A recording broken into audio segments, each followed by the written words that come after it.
Première, l'Audi TT 3e génération. Fiat Chrysler, une fusion et des questions. Qashqai 2, toujours leader. Souriez, vous êtes filmé, les caméras envahissent les voitures.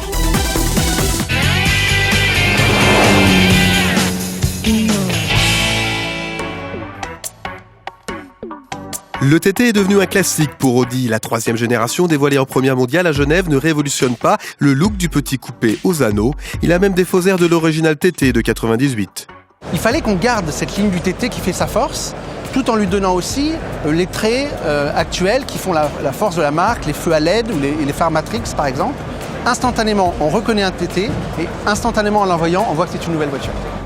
L'évolution technologique est nettement plus poussée, plus court, 4,18 m. Il est aussi plus léger de 50 kg et toujours aussi sportif et joueur. TT, c'est la touche jeune d'Audi. La TT a toujours été une icône du design d'Audi. Ça nous donne du prestige et ça nous apporte une clientèle jeune. Coup double d'Audi qui dévoile aussi ce TTS, version ultra sportive, moteur 2 litres 310 chevaux. Il avale le 0 à 100 en 4 secondes 7. Et pour le pilote, Audi a créé ce tout nouveau cockpit. Alors la grande nouveauté, c'est qu'on va pouvoir configurer ce tableau de bord en fonction des besoins du conducteur. On va être par exemple dans une configuration classique avec les compteurs de vitesse et contours à droite et à gauche, mais on va pouvoir aussi, sur la simple pression d'un bouton, basculer sur un écran intégralement dédié à la carte du GPS. 2 motorisations sont proposées pour ce TT, essence 230 chevaux et surtout diesel 184 chevaux qui devrait assurer le gros des ventes, prix de base 35 000 €.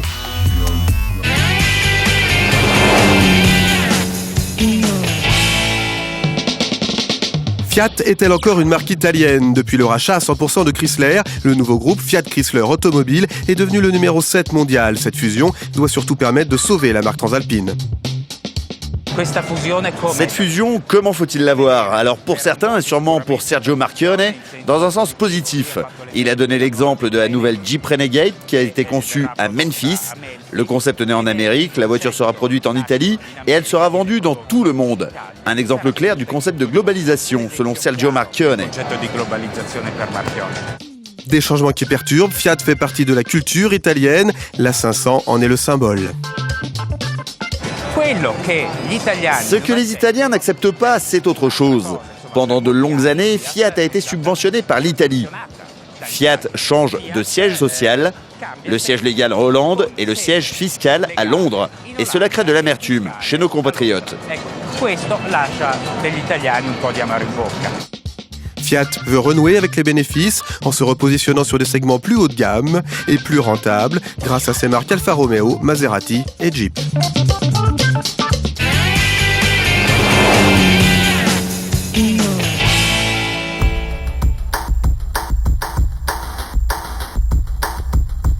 Le pionnier des crossovers se relook, un nom imprononçable, Qashqai, devenu un best-seller, plus de 2 millions de modèles vendus dans le monde. Après 7 ans de loyaux services, le Qashqai se remet au niveau de la concurrence. Nouvelle plateforme, plus longue, 4,38 m, plus large, la ligne gagne en dynamisme, l'intérieur est nettement plus cossu. Les clients se sont plaints que la qualité de l'intérieur n'était pas à la hauteur attendue parce que la voiture avait 7 ans. Donc il a été considérablement mis à jour. Le toucher des matériaux à l'intérieur est maintenant l'égal des berlines du segment D. En fait, lors des tests produits, les clients ont dit que l'intérieur ressemble plus à une Volkswagen Passat du point de vue de la qualité. Le Qashqai 2 offre une panoplie de nouvelles technologies très riches pour le segment, freinage d'urgence, surveillance d'angle mort et changement de fil. Montée en gamme et en prix, tarif de base 21 490 € en essence, 24 000 € pour le diesel.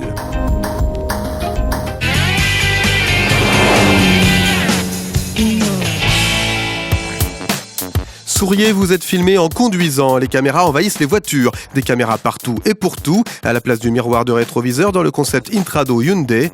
Des caméras pour l'aide au stationnement, l'anticollision et l'évitement de piétons. Mercedes crée même une vue 360 degrés, un peu comme si vous planiez 2 mètres au-dessus de votre voiture. L'image est reconstituée grâce aux 4 caméras positionnées autour de la voiture. On peut allumer la caméra à 360 degrés en appuyant sur le bouton. Ça donne une vue d'ensemble de la voiture. Au rayon accessoires, dans la halle 7, la caméra d'habitacle a aussi la cote. C'est une caméra avec un enregistreur de données, donc avec une petite carte SD, qui enregistre des données et qui vous filme la route. Vous pouvez mettre ça à l'avant, à l'arrière, en cas de sécurité, en cas d'accident sur la route ou en cas de pépin ou en cas de mauvaise conduite d'un autre utilisateur. Les images servent de preuve en cas d'accident et incitent le conducteur à une plus grande prudence. Le tarif pour un équipement est d'une centaine d'euros.